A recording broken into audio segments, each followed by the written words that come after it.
For an experienced cruiser, there is nothing quite like a day at sea, and Princess has some exceptional things planned for you to fill your time. Let's have a look at some of the little known and favorite activities you might want to try on board Princess. My name's Xander, and welcome back once again to Tidal Horizons. We're your go-to source on YouTube for straight-up cruise advice, news, and information. We specialize in Princess cruises too, so let's get started. When I review cruise options with clients who have never cruised, I more often than not get the reaction from them that they are worried about sea days and that they'll be bored. But it doesn't take long to show them all of the activities and relaxation areas that are available to them on sea days through some of my old Princess patters. So let's take it one step further with this video and look at some of the options you can try on sea days too. A cruise that is 7 to 10 days in length is usually going to have 1, 2, or more sea days. You'll also have 2 formal nights. One might be called formal night, the other might be called dress to impress. These are generally speaking going to fall on one of the sea days if it makes sense for the itinerary that you are on. When on board, ask your room steward, they will know generally when the formal nights will be.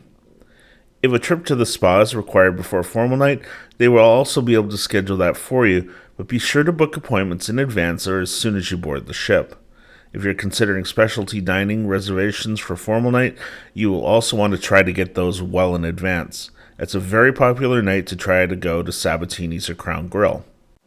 Speaking of Sabatini's, the sea days are often a popular day for wine tasting experiences. Let's start off with the grapevine wine tasting, which is the most well-attended of the wine tastings.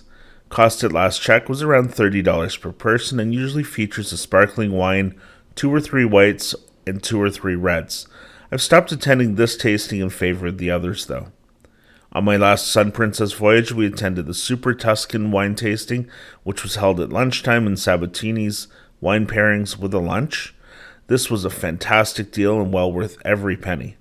A few days later, on our second sea day, was the international wine tasting, with food and a more casual, wandering tasting, great for socializing. Not quite as good, but still a lot of fun. Speaking of fun, Tidal Horizons is all about helping you find more fun on your cruise vacation, especially for Princess passengers, so give this video a like and subscribe to the channel for lots more. On sea days, you can be guaranteed that there'll be at least 1, possibly 2 bingo sessions. I'll be honest, I'm not much of a fan of bingo on board most ships anymore. It's too much money, the jackpots are too small, and the games are boring ones. It's turned into a mega moneymaker for the casino, and that's about it. Do the rough math sometime when you're sitting there. Look at the total jackpots and how many people are buying in. It's a fraction of what it should be. If that's your thing, go for it. The big draw is in the afternoon of the final sea day when they go all out for their snowball jackpot bingo. But for me, it's a hard pass. Art auctions can be a lot of fun, and I'm the first to admit that I bought 2 paintings in the past that I still absolutely love, and perhaps a third in the future. But they can be an absolutely massive time eater. They can easily run for more than 2 hours in the middle of the afternoon, so unless there's nothing else going on, which would be hard to believe, then seriously consider only a quick stop by watching for a few minutes before moving on. That is, unless you're there to collect, then fill your boots. We already touched a bit on the spa and spa services, but why not take that sea day and use the fitness facilities for once in the cruise? Follow it up with the spa services, or if you purchased it, use the hydrotherapy pool, steam room, and saunas. If you're an early bird, there's almost always morning Zumba classes in the piazza to get the blood flowing. Remember that if you have Princess Plus or Premier, you have fitness classes included, so check with the fitness center staff for schedules and details. The spa does do some surge pricing on some treatments. Treatments can be considerably more expensive on sea days than port days or embarkation day. Make sure you reserve early, apply any details they give you, and make sure you triple check your invoice to make sure it's done properly. Shopping on board isn't as much of a focus on Princess ships as it might be on other brands. Certainly on board Sun and Star Princess, you're going to find higher end brands, jewelry, watches, designer clothes, and of course Princess logo wear.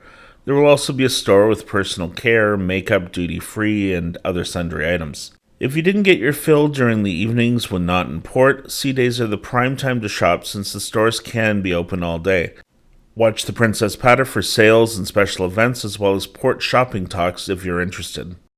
Something I've found Princess really needs to improve is the quality of their enrichment programs on board their ships. If you've ever cruised with sister company Cunard, you know that they hire some very engaging speakers and lecturers. Sure, on board a Caribbean cruise, there probably isn't time for much in the way of lectures, but it wouldn't hurt to up your game, Princess. That's not to say there aren't occasionally excellent speakers who really know the area you're cruising in, so check out the patter and try to get into an early lecture and learn more about your destination or related topics. In addition to lectures, there are frequently culinary demonstrations held in various venues around the ship. Some of my past favorites include the vegetable, fruit, and ice carving demonstrations. Towel folding demo can be interesting as well. But I think my favorites can be the cooking demos with the head chef and the restaurant manager. When you get the right combination of them, they can be very entertaining. If you're inclined, the casino is open from first thing in the morning till very late while at sea. I'm not a big gambler, so it's more rare for me to be in a Princess Casino for more than a few minutes because of the smoking. I still can't believe they're allowing smoking in the casino, although it was just announced that Star Princess will have specific non-smoking areas, so we'll see what that looks like. The pools, of course, will be open, weather pending naturally. Depending on the cruise you're on, you'll want to be up early to lay claim to your ideal seat. That's not to say be a chair hog and leave your personal items out for hours on end. Enjoy the various pools around the ship, explore, and try the bars too.